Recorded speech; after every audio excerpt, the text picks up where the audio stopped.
Estamos en Viena. En la Gegenstrasse se encuentra el Museo de Historia Militar. En la primera planta vemos un coche desvencijado y polvoriento. Es el coche que marcó el siglo XX. Incluso se puede decir que sin ese coche no se puede entender el mundo actual. En él fue asesinado Francisco Fernando, el archiduque de Austria, en 1914. Fue el detonante de la Primera Guerra Mundial y, por extensión, de todo lo que vino después. Pero el coche está lejos del lugar al que está atado por la historia. Su lugar estuvo en Sarajevo, hoy Bosnia-Herzegovina. Esta ciudad también sufrió un asedio brutal, solo que esta vez fue a finales del siglo XX. Un siglo donde la historia no parece haber cambiado. Los Balcanes siguen siendo los Balcanes, en definitiva, pero ¿y si nos hemos acomodado en un mito que no es fiel a la realidad? ¿Siguen siendo los Balcanes un polvorín? ¿Sus problemas son tan difíciles de resolver como la historia nos los pinta? Yo soy Fernando Arancón y estamos en No es el fin del mundo. No es el fin del mundo, el podcast semanal del orden mundial. Para analizar el tema de hoy tenemos con nosotros a David Gómez, nuestro compañero habitual en este podcast. ¿Qué tal, David? Hola, Fernando, ¿qué tal? Y hoy contamos con Marc Casals, que es experto en los Balcanes y además autor del libro La piedra permanece, historias de Bosnia-Herzegovina, una obra que aprovecho para recomendaros desde ya. ¿Qué tal estás, Marc? Hola, ¿qué tal? ¿Cómo estáis?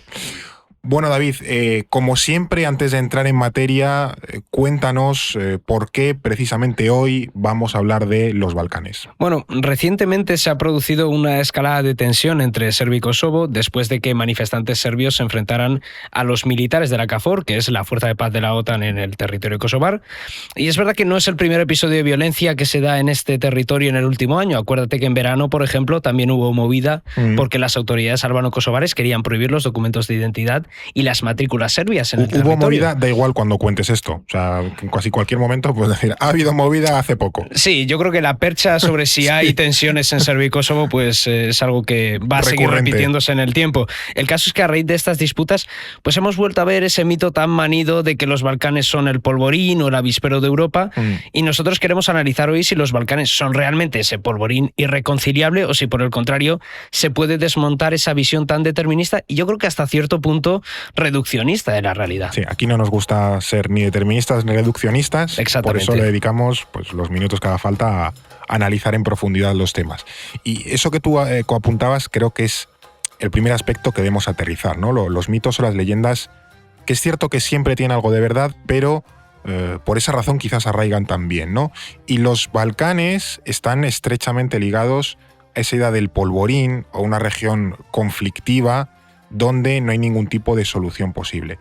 Y lo primero que creo que debemos hacer es retroceder al punto en el que quizás esta idea surge, o en ese momento histórico donde empezamos a ver esa tendencia que hoy ya empezamos a mezclar con un futuro especie predeterminado, por así decirlo. Sí, a ver, los Balcanes siempre han sido una región que se ha caracterizado históricamente por esa diversidad étnica, ¿no? Se suele argumentar que esta diversidad es la que ha dado lugar a ese sinfín de conflictos y la que ha creado ese polvorín, por así decirlo, ¿no?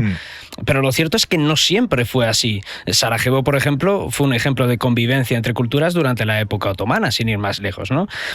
Además, esas diferencias étnicas tampoco son tan grandes como se suele decir, ¿no? Porque a excepción de los albaneses, la gran mayoría de las etnias de los Balcanes comparten raíces eslavas. Los eslavos fueron esa serie de pueblos que se originaron en los Cárpatos y que tras la caída del Imperio Romano se fueron asentando por el centro y el este de Europa. Y en el caso de los Balcanes llegaron los eslavos del sur, o yugoslavos, concretamente, en el siglo VIII, y serbios, croatas, bosnios, montenegrinos, todos esos pueblos parten de un origen y de una lengua eslava común, ¿no? Muchas veces vemos que los sectores nacionalistas de estos países exageran esas diferencias étnicas. Eso te iba a decir que parecería mentira que vienen todos de un antepasado común, por así decirlo, parece cuando mentira, luego exacerban tanto sus diferencias. Pero claro, lo hacen para crear esas identidades políticas excluyentes, siempre con esos motivos nacionalistas, y en ese sentido sí que es verdad que la religión ha desempeñado también un papel clave, ¿no? Porque los croatas, por ejemplo, enfatizan esa naturaleza católica, los serbios siempre se han identificado más con el cristianismo ortodoxo, los bosníacos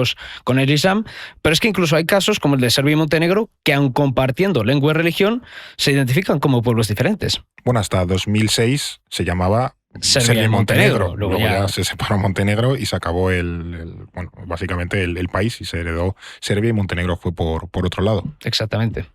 Otro elemento que influye en esta multiculturalidad un poco conflictiva de los Balcanes, que es un territorio en el que confluyeron 3 imperios multinacionales. El más importante de ellos, de hecho, según algunos expertos en, digamos, sociología de los Balcanes, fue el que configuró los Balcanes tal como son, y la propia concepción de Balcanes fue el Imperio Otomano, que estuvo presente en la península desde el siglo XIV hasta principios del siglo XX. Eso se sigue pudiendo ver en muchas ciudades hoy día, la influencia otomana en la cultura, en la arquitectura, en la vida, claro. Sí, el urbanismo, la arquitectura, la música, ellos utilizan ahí como influencias aún del sistema de la música oriental, la gastronomía, hay muchos platos de herencia otomana, incluso aunque la lengua, por ejemplo, que se habla en Bulgaria o en los países de la antigua Yugoslavia son lenguas eslavas, pues están llenas de turquismos. Claro. Y también hubo una penetración del Islam en la península balcánica, ¿no? Porque el Imperio Otomano llega allí en el siglo XIV, XV, ¿no? Sí, del 14 más o menos. Al final va subiendo progresivamente, claro. Van conquistando poco a poco, se van infiltrando, aprovechan. Sí, pero son unos cuantos siglos que al final da tiempo a que claramente arraigue una cultura, una lengua, una forma de hacer también política y demás. Sí, claro, evidentemente un imperio siempre va filtrando, ¿no? Por sus concepciones y sus naciones culturales, ¿no? El Imperio Otomano, de hecho, llegó a las puertas de Viena, llegó a asediar Viena, luego retrocedió y el gran rival del Imperio Otomano por la península fue el Imperio Habsburgo, luego llamado Austrohúngaro, que llegó a establecer una frontera estable, digamos, en el río Sava, lo que ahora más o menos es la frontera entre Croacia y Bosnia, por la parte oriental, lo que separa el norte de Serbia de Belgrado, la confluencia de los ríos Sava y Danubio. Entonces, lo que hoy son Eslovenia, Croacia y la parte norte de Serbia quedaban encuadradas dentro del Imperio Austrohúngaro, y de ahí para el sur estaba el Imperio Otomano. Está la excepción de Bosnia, ¿no? Que fue conquistada por el Imperio Austrohúngaro en la década de 1870, y bueno, la consecuencia de luego el desencadenante de la Primera Guerra Mundial, la consecuencia de esta conquista y del descontento, ¿no? De los eslavos, sobre todo serbios, con esta conquista fue el atentado de Sarajevo al que aludías. Y luego el tercero de estos imperios multinacionales, del que quizás se habla menos, es la República de Venecia, ¿no? Eso te iba a decir que, vamos a pensar, pues los otomanos, los austriacos y acaba de sacar los venecianos. Claro. Toda la costa adriática y jónica, o sea, toda la costa occidental, digamos, de la península balcánica era un territorio de la República de Venecia. De hecho, todo lo que es Croacia, un poquito de Bosnia, Montenegro, Albania, y luego parte de Grecia también.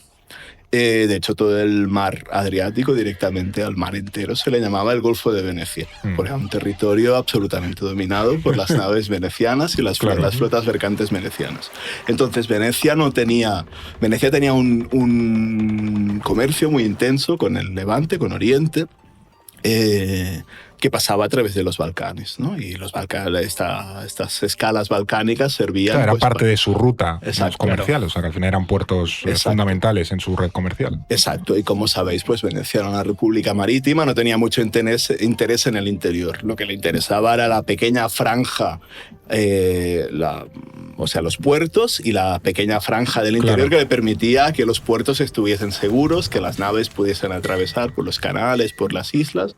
Esto en un ratillo lo abordaremos, pero al final esa influencia veneciana, que hoy, por ejemplo, en ciudades, no sé, quien haya viajado a Croacia, muchas ciudades, además de origen romano, también tienen un fuerte componente veneciano, y eso luego será clave en el irredentismo italiano, en el siglo, ya cuando nos adentremos en el siglo XX. Claro, yo ahora vivo en Zadar, he estado viviendo estos años en Zadar, y toda esa costa croata, o sea, la arquitectura es veneciana, incluso antes... Zadar, que es como Zara, ¿no? También en italiano, o sea, que muchas ciudades, no es que tengan dos nombres, pero en italiano se llaman de una manera muy particular. Exacto, hay un doble topónimo en toda esta costa, no sé, por ejemplo, Rijeka es Fiume, Split es Spalato, Zadar es Zara, Dubrovnik, aunque era una república independiente, es Ragusa, E incluso también en el habla también, que es bastante curioso que dentro de una lengua eslava de repente utilizan italianismos. Dicen jardín, voy a dar un gir, como voy a dar un giro, ¿no? Voy a dar un paseo. Una vuelta, sí. A mí me pasó una anécdota en Dubrovnik, estando de vacaciones, que entramos en un taxi e intentábamos comunicarnos en inglés y no lo entendía. Y yo, chapurreando italiano, sí que conseguimos comunicarnos y nos llevó al sitio que hiciste el queríamos. Erasmus en Italia. Yo hice el Erasmus en Florencia, entonces intenté recordar un poco del vocabulario italiano que tenía y en italiano sí que nos entendíamos, pero en cambio en inglés nada de nada. Sí, es una costa donde lo italiano, la herencia italiana, sobre todo veneciana, claro, o sea, está muy presente. Entonces, claro. Al final es la influencia cultural a lo largo de los siglos y del contacto con otros pueblos y otras, en fin, otras entidades también imperiales. Sí, sin duda. Y al final esto que está comentando Marc creo que ilustra perfectamente dos fenómenos.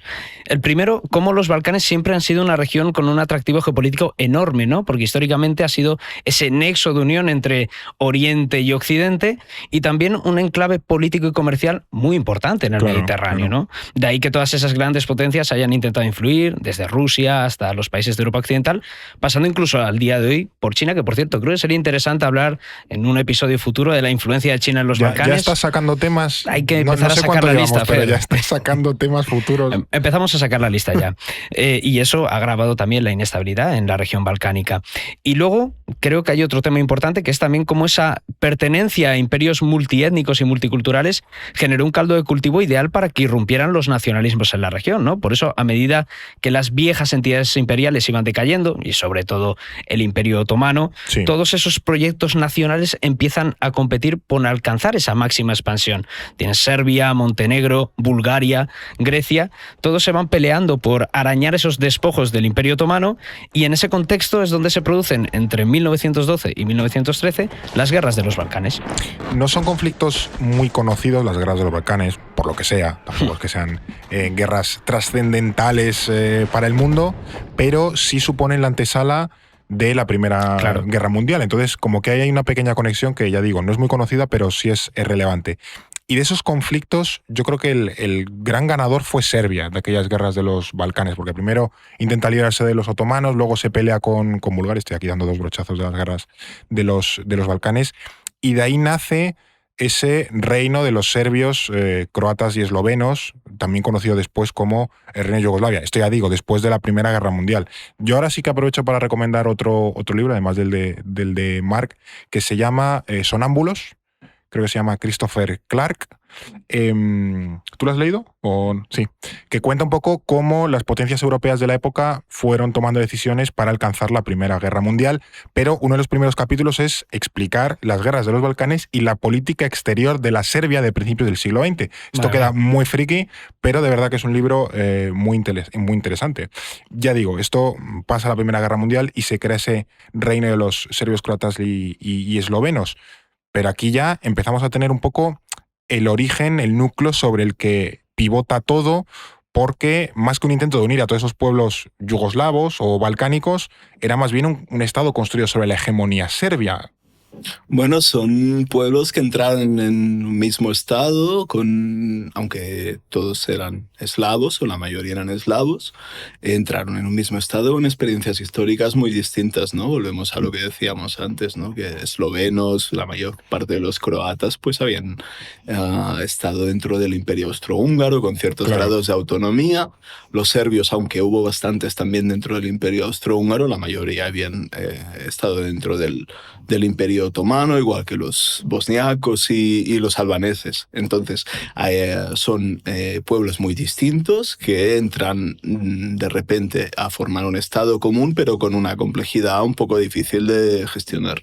Claro, que nunca habían compartido ningún tipo de experimento político conjunto. O sea, de repente les juntan en un estado único a los croatas, que habían estado con los austriacos, a los que habían estado con los otomanos, de repente los serbios también, por otro lado, que tienen la legitimidad de haber ganado la guerra. O sea, que es también un poco experimento extraño. Sí, durante todo el siglo XIX hubo varios movimientos nacionales, un momento, ¿no?, en el que ahora las identidades en general, no solo en los Balcanes, sino en toda Europa, nos parecen ya todas bastante cuajadas, pero en aquel momento estaban en flor. Claro. Entonces había desde yugoslavistas, o sea, partidarios de la Unión de los eslavos del sur, a croatas que decían, no, los croatas tenemos que formar nuestro estado, serbios lo mismo. Sí. Y entonces De toda esta amalgama, al final surgió este reino, pero fue algo producto de unas circunstancias históricas muy concretas, como es la Primera Guerra Mundial, perdón. Y entonces fue un estado muy marcado, sobre todo por la pugna entre el centralismo serbio y la búsqueda croata de una cierta autonomía. Eran los dos principales pueblos. Como decías, pues Serbia había sido, digamos, el vencedor, ¿no? En la zona de la... Se había ganado, por así decirlo, al menos con la fuerza de las armas, dominar o controlar al resto de... Sí, había... que, por ejemplo, los croatas o los eslovenos habían estado del bando perdedor, porque habían estado en Austria-Hungría. Exacto. Y Serbia había hecho un enorme sacrificio en vidas humanas. Creo que perdió en la Primera Guerra Mundial a una quinta parte de su población. Entonces ellos se sentían legitimados. Un país muy pequeño que además venía de 2 guerras antes, las 2 balcánicas, o sea que llevaba una década bastante complicada. Exacto. Y entonces ellos se sentían como legitimados para ser el pueblo dominante, ¿no? en este reino plurinacional. Los croatas no lo veían así, y a causa de toda esta pugna, pues el reino de los serbios, croatas y eslovenos fue muy inestable. Llegó a tener 30 gobiernos en 23 años. Muy italiano eso.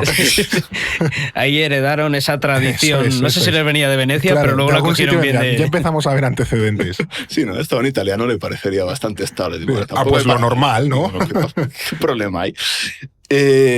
Incluso llegó a haber asesinatos en el Parlamento. ¿Asesinatos en el Parlamento? En el propio Parlamento. El principal líder de la Yugoslavia monárquica, la Yugoslavia de entreguerras, luego pasó a llamarse Yugoslavia, fue asesinado en una sesión parlamentaria por un diputado montenegrino a tiros en el Parlamento. Qué dramático todo. O sea, que estamos acostumbrados a los sillazos o a las peleas a puñetazos, pero esto de pegarle 4 tiros a un diputado, esto no lo había visto nunca. Otro nivel, es otro nivel, desde luego. Sí, entonces nada, el rey, bueno, era una monarquía, el rey pertenecía a la dinastía serbia, y el rey Alejandro instauró una dictadura, y fue entonces cuando se cambió el nombre del país. Después del de los tiros dijo, a la mierda todo, se acabó el fuego, dictadura real fuera. Yeah. Pero no le fue muy bien porque le terminaron asesinando a él también. Hizo una visita oficial a Marsella, a Francia, cuando desembarcó en el puerto, si a alguien le interesa, las imágenes están en YouTube. O sea, que tienen una amplia tradición regicida en los Balcanes. Primero iba a decir al pobre Francisco Fernando, luego al monarca serbio o yugoslavo, y ya ahí debieron de parar. Es cierto también que, bueno, estamos en los años 30, ¿no? Si no me equivoco. Luego ya vendría la Segunda Guerra Mundial. Yugoslavia es invadida por la Alemania nazi y ocupada, no sé si medio repartida también con Italia. El caso es que las potencias del eje se instalan allí. Y es curioso porque en esa época nos solemos centrar, lógicamente también, en lo que pasó pues eso, en Polonia, en la propia Alemania con el Holocausto, y los Balcanes quedan como en un segundo plano y pasaron cosas absolutamente atroces. Están ahí, por ejemplo, los ustachas croatas, el propio Holocausto gitano. O sea, pasan muchas cosas en los Balcanes, también a manos de los nazis, que no son muy conocidas. Tú, Marc, ¿qué nos puedes contar de este periodo y sobre todo cómo influyó en el posterior desarrollo histórico en la región balcánica? Sí, toda la Segunda Guerra Mundial hizo estallar, ¿no? Todas esas tensiones acumuladas de las que veníamos hablando. Yugoslavia se la repartieron entre Alemania, Italia, Hungría y Bulgaria. Entonces, Yugoslavia tenía minorías sustanciales de alemanes, de húngaros, de italianos. Entonces, muchos... Los italianos en la costa, los húngaros cada uno como cerca de la frontera donde vivían, ¿no? Entiendo, claro. En la parte norte, húngaros y alemanes. Y entonces, claro, entre ellos se dieron muchos casos de colaboracionismo, como también entre las naciones que se sentían perjudicadas en la primera Yugoslavia, ¿no? Como por ejemplo los croatas. Que vieron su oportunidad de cierta revancha, ¿no? De ahora que hemos estado dominados por los serbios, pues os vais a cagar porque ahora ya os han tumbado los alemanes. Nosotros. Claro, nos mandamos nosotros. Exacto. Y eso hizo que, aparte del escenario de la Segunda Guerra Mundial, ¿no? Que existente en toda Europa, en Yugoslavia hubiese en paralelo o mezclada una especie de guerra civil, ¿no? Una especie entre ustachas, ultranacionalistas croatas, entre los chendics. Los ustachas, es que es un concepto que he oído varias veces. ¿Quiénes son exactamente? Los ustachas eran estos... Para explicarlo también, ¿no? Los ustachas, o también luego saldrán los chetniks, pues expliquemos quiénes son esos grupos. Cuando este rey Alejandro, que fue asesinado, instauró la dictadura, uno de estos líderes, que se llamaba Ante Pavelić, por cierto, está enterrado en Madrid. Sí, es verdad, en el cementerio de San Isidro. Sí. Aquí hay una buena colección en Madrid de personajes enterrados. Entonces Ante Pavelić se exilió y montó campos de entrenamiento, y los ustachas al principio era una organización terrorista que cometía actos y atentados para subvertir a Yugoslavia. Entonces cuando Alemania e Italia conquistaron Yugoslavia, los instalaron en el poder en Croacia, que no correspondía a la Croacia actual. Eran abiertamente nacionalistas y ultraderechistas, o sea, era un régimen fascista. Sí, eran antisemitas, sobre todo eran antiserbios, extremistas croatas, y de hecho cometieron genocidio contra serbios, gitanos y judíos en su territorio. Y abiertamente también tenía un componente muy católico, ¿no? O sea, católico no en el sentido bíblico, porque eran de todo menos cristianos, pero remarcaba mucho esa identidad del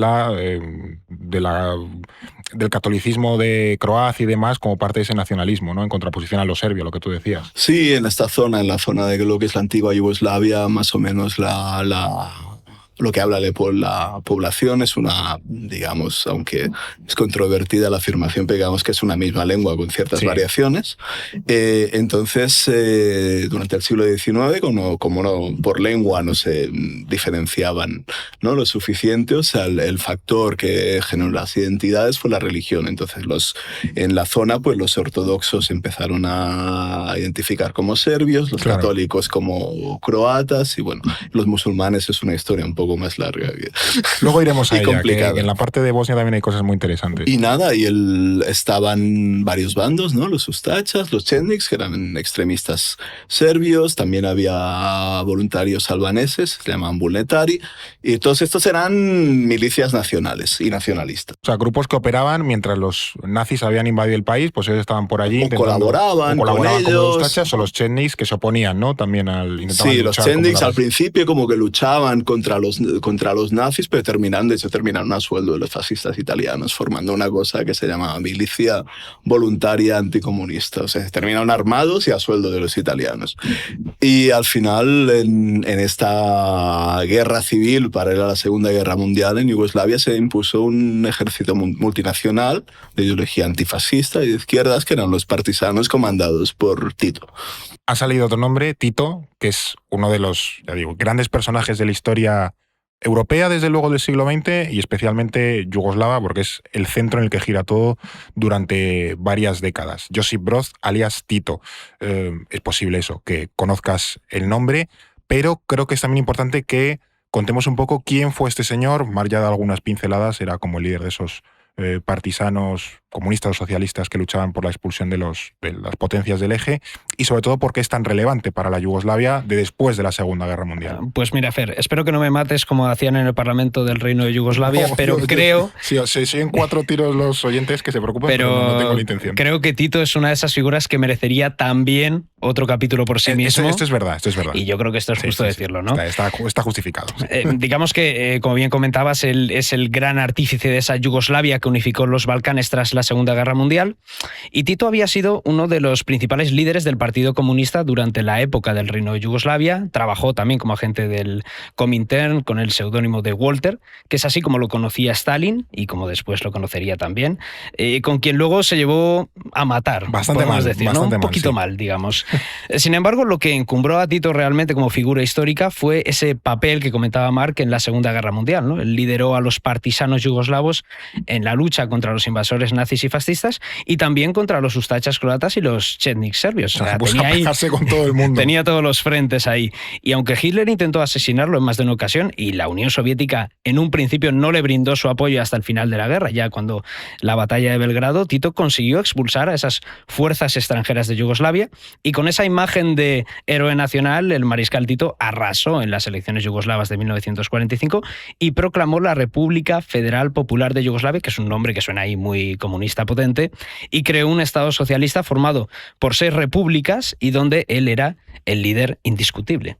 Aquí parece que volvemos un poco a la época de la Yugoslavia monárquica, entre esa dictadura y la amalgama de pueblos. Ahora tenemos una Yugoslavia 2.0, que es la versión mejorada, pero la versión socialista del asunto. Pero también me pregunto qué diferencias había entre el reino de Yugoslavia, la monarquía, y esa nueva Yugoslavia socialista de Tito, porque las fronteras, si no son las mismas, se parecen mucho. O sea, era prácticamente el mismo Estado, solo que en vez de una monarquía era un régimen socialista. Sí, pero los principios sobre los que se asentaba sí eran muy distintos. Claro. Porque ¿Qué había cambiado en todos esos años? Sí, el Partido Comunista había sido legalizado en la Yugoslavia monárquica, pero estaba presente. Y era muy consciente como de los errores que habían dado al traste con el país. Así que ya desde la guerra, ya durante la guerra, en como reuniones, congresos así semiclandestinos, en lugares seguros, ya había manifestado su voluntad de basar el nuevo Estado, o sea, la nueva Yugoslavia, esta Yugoslavia 2.0 que dices, en el principio plurinacional. Durante los primeros años, como intentaron promover una especie de identidad supranacional yugoslava, es como todos somos yugoslavos.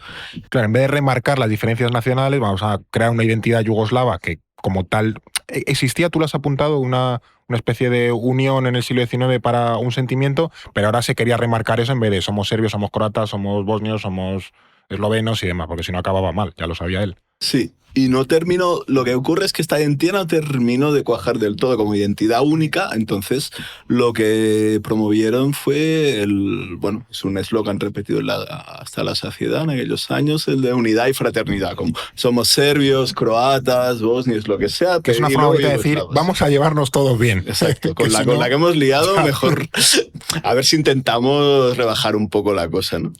Esto en el aspecto nacional. En el aspecto económico y geopolítico, esta segunda Yugoslavia estuvo muy marcada por la ruptura con la URSS. Sí. En 1948, bueno, las causas son objeto de discusión, pero la cuestión es que la Unión Soviética de Stalin y la Yugoslavia de Tito rompieron, y entonces Yugoslavia se vio obligada a buscar un camino propio, ¿no? En todas las esferas. Entonces, económicamente, dieron con este concepto de la autogestión, por el cual, o sea, tanto en las fábricas, en las empresas, en cualquier unidad económica, los trabajadores, a través de consejos y de referéndums, pues, participaban en las decisiones, ¿no? Como para integrarlos, para que no hubiese una estructura jerárquica. En realidad existía un poco, porque jerarquías... Alguien tenía que mandar, sobre todo si estaba si no, por ahí. No es funcional, claro. Pero intentaban que los trabajadores participasen, ¿no? De la toma de decisiones. Y geopolíticamente, el camino propio que encontró Yugoslavia fue dentro de la política de bloques de la Guerra Fría, no poner todos los huevos en ninguna de las dos cestas. Y Tito fue uno de los principales impulsores del llamado movimiento de los no alineados, en el que participaron India, Egipto y muchos países del tercer mundo. Si quien nos escuchas recuerdas el capítulo de integración africana, estuvimos hablando del movimiento de los países no alineados, con eso que estaba Indonesia, Egipto, la India, de países que no querían tener nada que ver ni con el mundo capitalista del primer mundo, ni con el segundo mundo, que era el de la Unión Soviética y países aliados. Y todos estos aspectos y como esta condición un poco de bisagra, ¿no? entre está ahí como en un lismo, ¿no? Porque entre los países, en la Europa, que era muy, muy claro, ¿no? Los que se veían en un bando o en otro, pues Yugoslavia se quedó ahí un poco en medio. Sí, pero esto le benefició porque, por ejemplo, podía tratar con los países comunistas, al mismo tiempo los países capitalistas le daban créditos porque servía como una especie de cuña para perjudicar un poco al mundo comunista, y el Tito era un político muy hábil, ¿no? A Stalin le escocía. Sí, y ya después de bueno, sí, con Stalin no. Bueno, de hecho, Tito debe ser de los pocos gobernantes que se enfrentó cara a cara con Stalin y sobrevivió para contar. Sí, de hecho, leí una historia de que Tito le mandó un telegrama a Stalin a Moscú después de que hubiera habido varios intentos de asesinato contra él, que dice, la próxima vez que envíes más hombres, yo voy a enviar uno y no vas a volver a contarlo. O sea, solo tendré que enviarte uno. Eso, solo tendré que enviarte uno, una cosa increíble. Esa historia es bastante conocidilla, pero vamos, dice bastante de lo mal que se llevaban y también de los huevos que tenía Tito de decirle a Stalin que te envío un asesino y no tengo que enviarte otro. Sí, increíble. Y luego también me pregunto cómo o siquiera si lo consiguió, ¿no? Tito calmar ese polvorín, entre comillas, otra vez el mito, que eran los Balcanes, no sé si a través de esa unidad yugoslava o a través del vamos a llevarnos todos bien, pero es cierto que los años de Tito en el poder son bastante tranquilos, o al menos se percibe desde fuera que son tranquilos en ese aspecto, en el aspecto identitario. Sí, claro, si uno mira lo que le precede, claro. Lo que le precede y lo que le sucede, o sea, es que entre medias... Sí, hay dos momentos. Hay una parte de Tito ha quedado, ¿no? En el extranjero, sobre todo, ha quedado aquí una especie de conopó, tipo simpático y tal, pero en los primeros años era un estalinista feroz. Y en los años primeros, después de la victoria de los partisanos en la guerra, hubo fusilamientos masivos de colaboracionistas o sospechosos de colaboracionistas. Claro. Digo, para juicios, ¿no? Sí, que limpió el país. Limpió el país, digo, todos los que han colaborado con los nazis. Posibles rivales para gobernar el país también. Y luego, y campañas de acoso y expulsión de minorías nacionales, por ejemplo, esto, ¿no? Hablábamos antes, ¿no? Que alemanes, italianos, húngaros, ¿no? Las nacionalidades de los países que habían ocupado Yugoslavia, pues a todos estos se le aplicó la culpa colectiva, se les metió en campos de concentración, se los expulsó, etcétera, etcétera. Luego, cuando Yugoslavia rompió con la URSS, o la URSS rompió con Yugoslavia, todos los sospechosos de ser prosoviéticos fueron detenidos y encerrados. La mayoría fueron encerrados en una isla del Adriático. El otro día isla del Adriático, que suena bien, pero no me querría ver en una isla del Adriático. La isla desnuda, ya no suena tan bien, y no por nudismo, sino porque no hay ni un árbol. El otro día estaba mirando, no hay ni un árbol, y estaban ahí picando piedra y haciendo trabajos forzados. No son las vacaciones de mi vida, la verdad. Entonces, durante los primeros años, después de la guerra, la represión fue muy cruda. Luego, con el tiempo, una vez asentada su hegemonía, Tito sí consiguió mantener Yugoslavia como un país estable, en parte gracias a su habilidad política y a su carisma personal. La cuestión de la habilidad política es muy curioso, porque nunca era un pragmático. O sea, no era un ideólogo según veía a la situación, según se adaptaba y ya está, ¿no? Sí, hay un caso, por ejemplo, a principios de los años 70, en Croacia hubo una especie de protesta reclamando una mayor descentralización, otra vez la pugna, ¿no? Entre centralismo serbio y ansias croatas de autonomía. Entonces hubo una especie de protestas llamadas Primavera Croata. Y bueno, Tito dijo, muy bien, tenéis razón, asumo estas demandas, pero a todos los líderes de estas protestas los purgó y los metió en la cárcel. Madre mía. Entonces hacía este tipo de juegos. En mayo del 68, como en toda Europa, pues hubo unas protestas de estudiantes, les dijo que tenía razón y que tenían razón y que les iba a hacer caso. Entonces los estudiantes se fueron a casa y no les hizo tampoco demasiado caso. Entonces era un... ¿Cómo se la gastaba Tito, Entonces era un político muy, muy astuto y muy hábil. Y al mismo tiempo era un tipo con mucho encanto personal, un tipo muy, muy, muy seductor, muy, muy carismático. Y los medios también no dejaban de ensalzarle, lo cual realzaba aún más autoridad. Y esta combinación de habilidad política y carisma hizo que Tito se convirtiese en una especie de clave de bóveda, ¿no? Del sistema yugoslavo. Claro. No es el fin del mundo, el podcast semanal del orden mundial. Al final tenemos un perfil muy personalista, muy carismático, donde todo gira en torno a su figura, que eso tiene a veces cosas buenas, pero también cosas malas. Porque luego Tito desaparece, que se muere, y es cierto que se crea ese relato de que había traído paz, unión y prosperidad, pero creo que es en el año 80 cuando Justo, se muere. Mayo del 80. Pues en ese momento como que todo empieza, no exactamente en ese momento, pero que ya se empieza a dejar caer que todo se cae, ¿no? Que una vez desaparece Tito, esa Yugoslavia, ese sistema más o menos armonioso, había sido una tregua de todo lo que se vería pues prácticamente una década después. Sí, es el punto de inflexión sin duda. De hecho, es que pensemos que él había gobernado el país con puño de hierro durante casi 4 décadas y cuando muere Tito es una conmoción enorme para toda la sociedad yugoslava, pero sí que es verdad que Yugoslavia ya venía arrastrando desde los 70 un crecimiento de los nacionalismos, lo comentaba Marc con esa anécdota de la primavera croata, y luego también un empeoramiento de la situación económica del país a raíz de la crisis del petróleo y esa gran recesión económica en el 79. Entonces, mientras viviera Tito, todo ese castillo en naipes se podía sostener. Pero en cuanto desapareciera él, esa obra se iba a desvanecer y efectivamente así fue, ¿no? Ya cuando desapareció Tito, todas esas tensiones nacionalistas que habían estado latentes hasta entonces vuelven a resurgir. Y esta vez incluso con más fuerza, como veremos ahora más adelante. Pero además piensa que estamos en un momento muy convulso de Europa. Son los años 80, la Unión Soviética está viviendo una gran crisis, está a punto de desintegrarse y empiezan a repuntar esas pretensiones independentistas de las diferentes repúblicas soviéticas. Y esto hace que se junte un nuevo auge del nacionalismo en Europa del Este con la caída del comunismo, que provoca también que los países occidentales ya no estén interesados en esa Yugoslavia socialista que por entonces ejercía de contrapeso a la URSS, pero ya cuando desaparece la Unión Soviética lo que les interesa es que Yugoslavia se pase más al bloque capitalista y demás. Entonces es un contexto idóneo para que estallen esas guerras yugoslavas y se desintegre Yugoslavia. De nuevo parece como si volviéramos a retroceder en el tiempo, porque por un lado Serbia estaba intentando centralizar ese poder y mantener la hegemonía política, demográfica, económica, identitaria al resto de pueblos yugoslavos, y por el otro, tú lo apuntabas David, lo apuntaba también Marc, estaban los croatas, los eslovenos, intentando decir, yo me borro de aquí, de esta Yugoslavia, que vive por mi cuenta. Y aquí, entre medias de todo, pues estaban Bosnia y Herzegovina.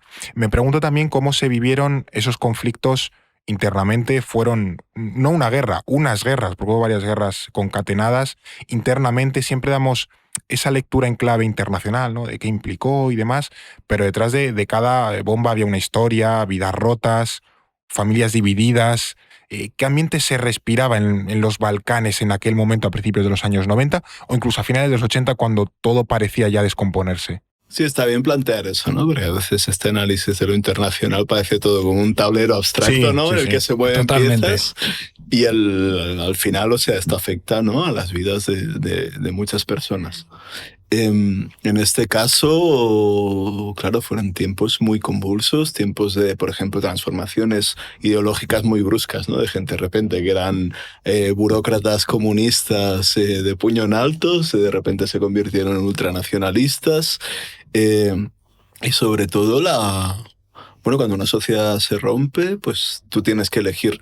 Entonces no, sobre todo en situaciones de polarización nacional, ¿no? Estás con nosotros o estás con ellos. A nadie le importan tus matices, tus ambigüedades, tus conflictos internos. Porque también es hacer un poco el recorrido rápido, pero Yugoslavia se empieza a descomponer y lo que queda de la entidad Yugoslavia, que es Serbia, intenta como retener el poder y retener a la gente por la fuerza. Tienes una situación económica, se va deteriorando a lo largo de los 80, bueno, ya desde los años 70, cuando desde la crisis del petróleo, que mencionaba David, cuando a Yugoslavia se le cierra el crédito de los organismos internacionales, salvo el FMI, que impone las condiciones lo que ya sabemos. El FMI, ya conocemos estas piezas. El FMI FMIeando. Exacto. Primero esto ya crea un caldo de cultivo. A lo largo de los 80 van resurgiendo todos estos fantasmas de la Segunda Guerra Mundial. Se empiezan, por ejemplo, a exhumar las fosas comunes de serbios asesinados por ustachas, o se empiezan a hacer ceremonias en el campo de concentración de Jasenovac. El nacionalismo serbio es como el que se despierta antes y el resto se van como despertando como reacción, pero claro, se van retroalimentando. Claro. Y entonces, a partir de ahí, cuando llegan los 90 y cae el muro de Berlín y se ve que todo el castillo de naipes del comunismo, ¿no?, se viene abajo, pues ahí sí que se abre realmente la caja de Pandora en Yugoslavia. Claro.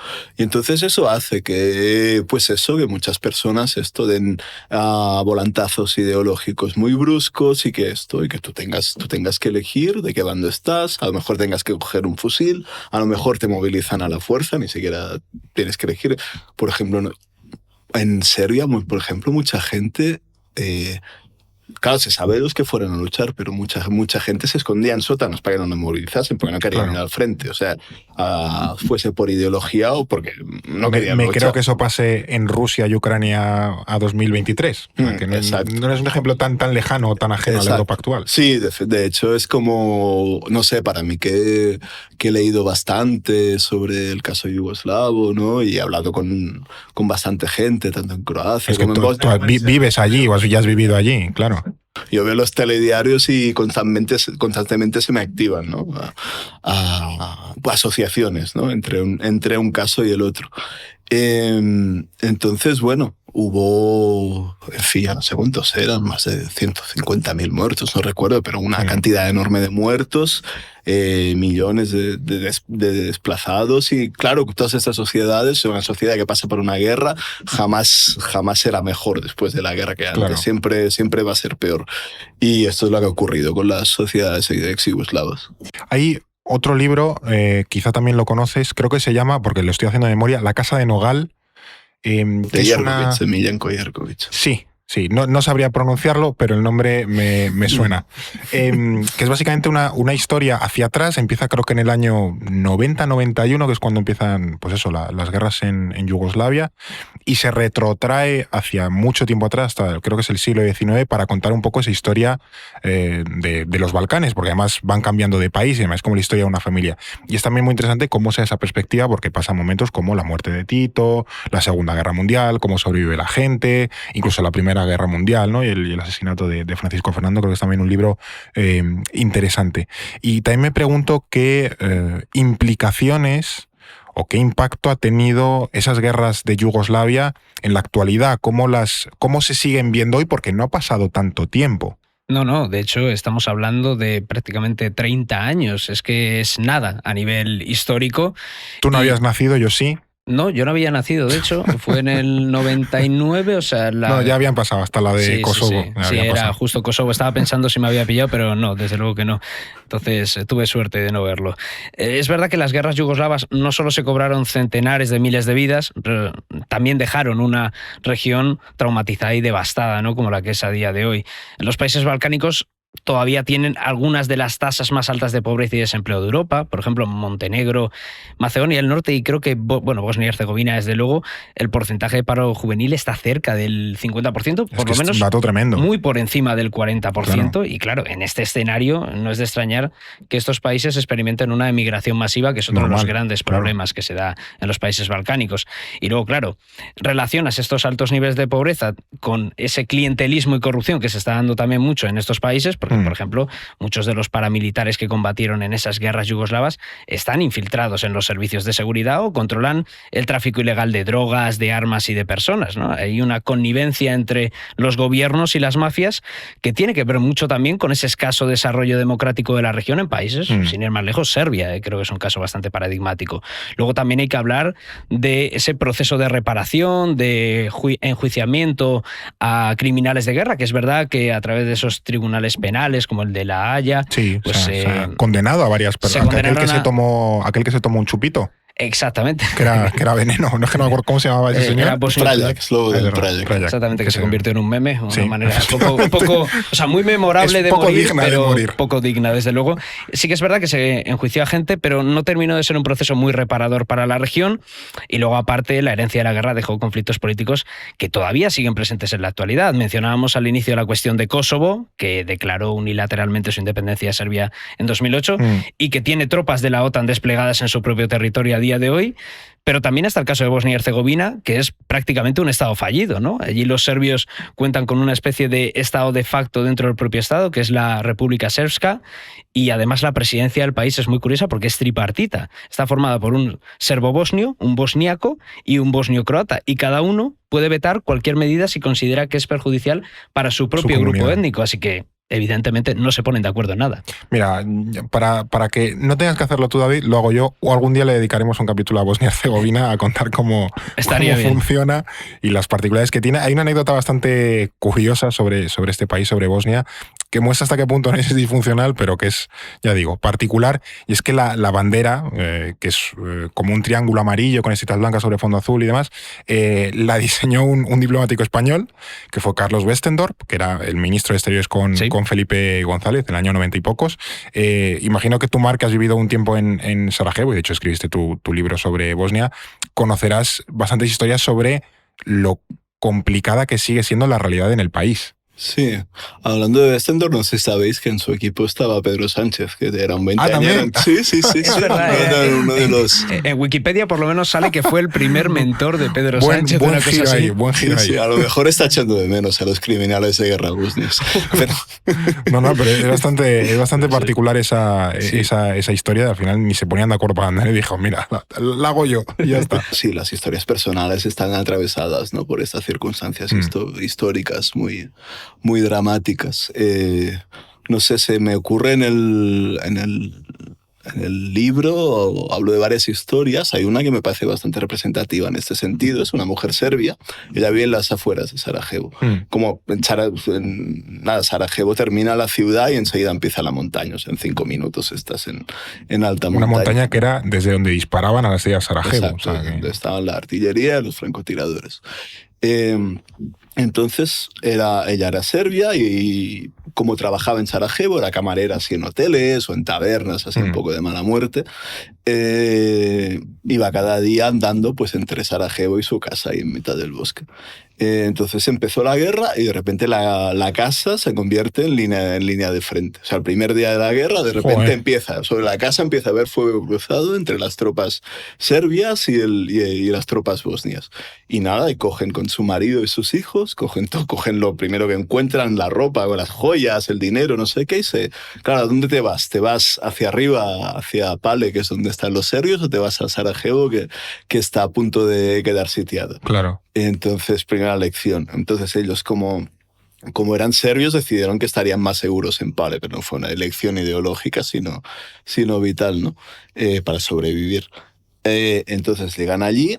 Entonces los serbios de Sarajevo, Pale es un lugar así un poco más rural, los serbios de Sarajevo para ellos eran sospechosos, para los serbios locales, porque habían vivido mucho tiempo de Sarajevo, mezclados con los bosniacos. Y entonces a él, a su marido, lo cogen y lo movilizan a la fuerza en el ejército serbo-bosnio. Casi muere en una emboscada que le extendió el ejército bosnio, y luego intentaron como que disparase desde Sarajevo contra Sarajevo desde las colinas. Pero su padre, que era serbio, está en Sarajevo.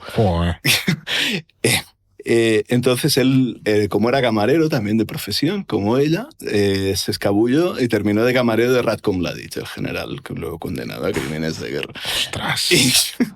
Sí. Y entonces ella estaba ahí en Pale y luego, llegó un momento. Se habla mucho de los bombardeos de la OTAN sobre Yugoslavia en el 99, pero los primeros bombardeos de la OTAN en toda su historia fueron en Bosnia, contra posiciones serbo-bosnias. Pues en uno de estos, ella, de repente, o sea, cuando vuelve a bombardeo, su mente se quebró, se volvió loca. O sea, empezó a tener alucinaciones, se pasó 5 años en un psiquiátrico. Entonces termina la guerra y ellos vuelven a su casa. Pero la casa está justo en lo que es la línea, hablas de la República Srpska, entre la República Srpska y la otra entidad que conforma Bosnia, que es la Federación. Está como a 50 metros de la línea. Y ahí montaron un restaurante, que es donde caí yo por casualidad, y ahí los conocí y así pude contar su historia. Pero me parece representativo de esto, de cómo la gran historia como atropella, ¿no? Y partía familias vidas del individuo, claro. Y claro, su situación es absolutamente surrealista, porque al final no estás en ningún lugar, ni con los serbios, ni los bosniacos, ni en la Federación, ni en la República Srpska, y ahí están en ese pequeño lugar. Que te quedas un poco en el limbo de todos sitios, ¿no? Hablando un poco de los bosnios, de los serbios, no sé si hay nostalgia en los Balcanes por ese pasado yugoslavo. No sé si por la existencia de un Estado como Yugoslavia o más por la época de paz que suponía y de cierta tranquilidad, o al menos de no estar matándose como ocurrió en estas guerras que hemos relatado. No sé qué futuro quieren tener ahora mismo los países de la región. ¿Qué quieren ser ellos? ¿Hacia dónde quieren avanzar? Primero, sobre la nostalgia, sí que existe en buena parte de la población, aunque varía según las comunidades nacionales y según los países sucesores de Yugoslavia, ¿no? Claro. Por ejemplo, en Serbia y en Bosnia es donde están los mayores índices de lo que se llama yugonostalgia. En Croacia bastante menos, porque bueno, Ya se entra en la Unión Europea y dicen, ahí os quedáis. Claro. Ya hemos ido viendo que los croatas... Sí, vamos un poco a su bola. Exacto, y donde menos es en Kosovo. Pues los albaneses consideran a Yugoslavia como un estado eslavo, bueno, ya desde el nombre, ¿no? Yugoslavia. Claro. Y ellos no va con ellos. Y se sentían discriminados, claro. Se sentían sojuzgados, sobre todo respecto a los serbios. Pero esta yugonostalgia es una actitud bastante emocional, en el sentido de que es una añoranza, pues, de una vida segura, estable, de que tú tenías seguro, ¿no? Tu trabajo, tu casa, no era una vida así muy rutilante, pero había unos mínimos que estaban garantizados, que ahora no lo están. Y el orgullo de pertenecer a un país respetado en el mundo. Pero, como digo, es más una expresión emocional que algo que tenga una articulación política. O sea, no hay partidos significativos que propugnen, ¿no? Una reunificación. Sí, no es una posición política, sino una especie de añoranza del pasado. Exacto, sí. Una vez preparando un artículo que escribí sobre Tito, leí un libro de un sociólogo que decía: Tito es todo lo que antes estaba y no está. No es que echen de menos a Tito, claro. Sino echan de menos, o sea, todas estas seguridades que han perdido, ¿no? Y echan de menos, pues, toda la vida de antes, que se rompió tan trágicamente.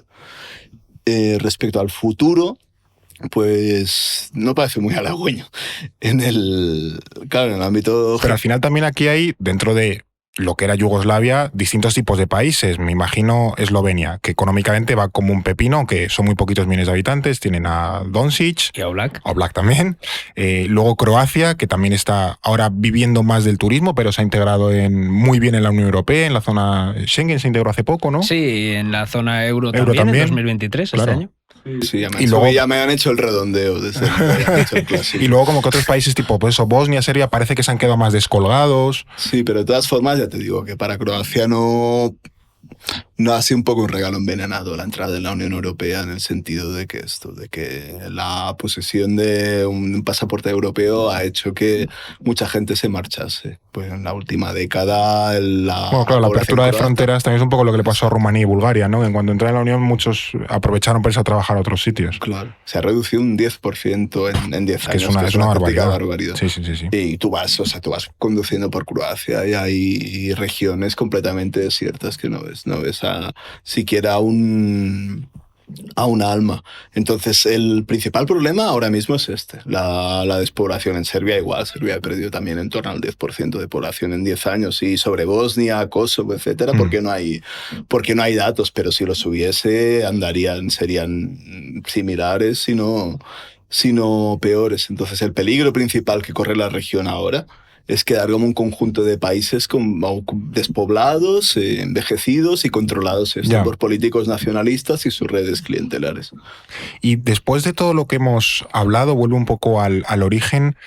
Es cierto que a los Balcanes les queda mucho camino por recorrer, pero ¿creéis que siguen siendo el polvorín de Europa o ya han entrado en otra dinámica, afortunadamente más pacífica y más tranquila, que les puede permitir al menos decidir un poco su rumbo futuro sin tener demasiados problemas en ello? A ver, que ha sido una región particularmente inestable, los Balcanes, es algo evidente por este episodio, sí.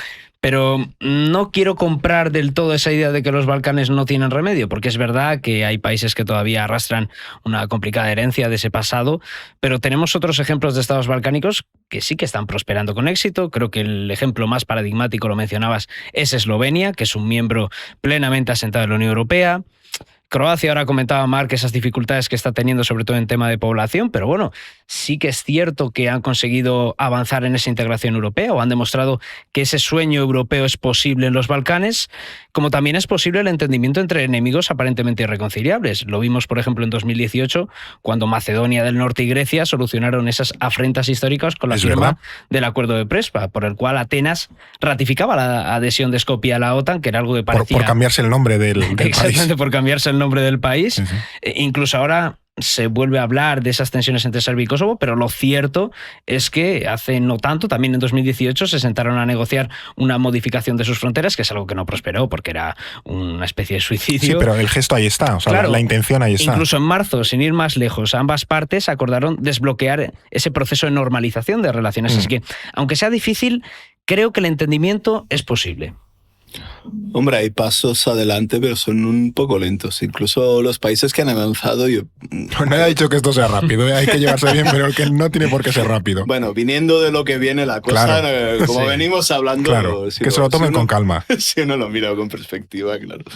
Pero no, incluso los países que son como casos de éxito, es que a veces hay como una percepción, ¿no? De cuando un país entra en la Unión Europea y tal, y está todo perfecto, y yo pienso que hay que matizar un poco, ¿no? Por ejemplo, en Eslovenia durante décadas, o sea, hubo unos 25.000 ciudadanos eslovenos que quedaron sin papeles, o sea, eran gente que no eran eslovenos, que eran yugoslavos, y cuando Eslovenia declaró su independencia, quedaron en un limbo legal del que todavía ahora están saliendo. Rollo Tom Hanks en la terminal, ¿no? Que se quedaron ahí sin pasaporte, sin saber muy bien de dónde eran. Los borrados les llaman. Entonces, o sea, ha pasado 3 décadas así, y 2 de ellas Eslovenia era un Estado miembro de la Unión Europea.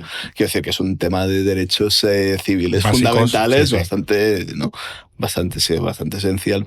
Luego en Croacia en parte está vacía ahora, que además está despoblación, porque tras la guerra, con la victoria del ejército croata, se marcharon entre 200.000 y 300.000 serbios que vivían allí, y la mayoría no han vuelto, algunos porque no han querido, pues estaban mejor en Serbia, no querían vivir en una Croacia independiente, pero otros que han intentado venir no se les han puesto facilidades, e incluso se les han puesto dificultades y obstáculos. O sea, yo ahora que he estado viviendo en Zador, o sea, tú lo ves porque Croacia tiene esta fachada impecable de la costa y Juego de Tronos, no sé qué.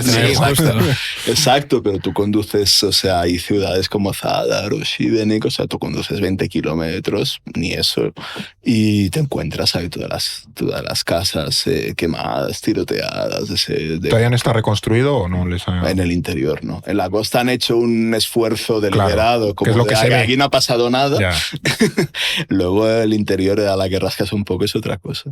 Y en el caso de Macedonia también, o sea, los acuerdos de Prespa, yo pienso que fueron positivos, porque pusieron final a esta disputa absurda del nombre, aunque los nacionalistas de ambos bandos, tanto griegos los como griegos no macedonios, se bajaban de ese burro, y dijeron, bueno, pues ya está. Pues. Siguen descontentos, pero aún así forzaron un poco la situación, porque estos acuerdos fueron rechazados en referéndum. Es verdad. Y bueno, básicamente, o sea, el gobierno macedonio como la UE se lo pasaban por el foro. Digo, lo rechazáis en referéndum, pues lo aprobamos en el Parlamento. O sea, y se acabó aquí la democracia. Y ahora los avances de Macedonia hacia la Unión Europea están siendo puestos un poco en jaque por Bulgaria, que esto es una cosa que suele ocurrir, ¿no? El país que ya está dentro, el país vecino que ya está dentro, le pone trabas. Te bloquea. Exacto, hasta que no reconozcan que unos héroes nacionales del siglo XIX que luchaban contra el turco no eran macedonios, sino búlgaros, hasta que no reconozcan a la minoría búlgara. Bueno, todo esto está aún en fase de negociación. En fin, hago estas matizaciones porque, en fin, yo personalmente espero y deseo, ¿no?, que todos los países de los Balcanes terminen entrando en la Unión Europea y se estabilicen definitivamente, sobre todo en el caso de Bosnia y Kosovo, ¿no?, que son los 2 lugares más sensibles ahora mismo. Y en fin, yo personalmente espero que el futuro de la región sea pacífico, y si es próspero, pues aún mejor. Bueno, yo creo que hoy hemos conseguido dar claves muy interesantes y poner un poco en contexto el pasado y el presente de los Balcanes. Así que bueno, si te vas de vacaciones de verano a Croacia o a Albania, que ahora está bastante de moda y salen muchos vídeos en Instagram, pues ya sabes un poco más de esa zona y tienes algo mejor el contexto para entender lo que veas allí. Gracias, Mar, por tus explicaciones. Un placer estar a todos vosotros. Y gracias también, David, por todo el contexto y tus aportaciones futbolísticas, anecdóticas y tus propuestas de temas. Así que nos escuchamos la semana que viene. No es el fin del mundo. No No es el fin del mundo, el podcast semanal del orden mundial, producido por The Voice Village, dirección Eduardo Saldaña, conducido por Fernando Arancón y guión de David Gómez, producción ejecutiva Ricardo Villa, diseño de sonido Guillermo Reset, sintonía original Pablo de Diego.